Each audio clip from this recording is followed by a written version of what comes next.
Let's look at how you can select a random set of records. Vernon CMS has a tool called Random Record Selection, which can be used for data audits and for retrieving a random set of objects for a physical inventory spot check.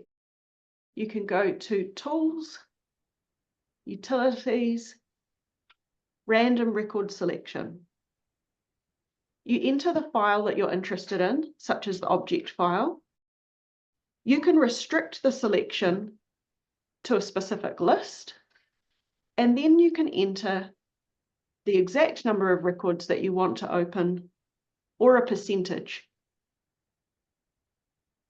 Vernon will retrieve a random set of records and display them in List Manager.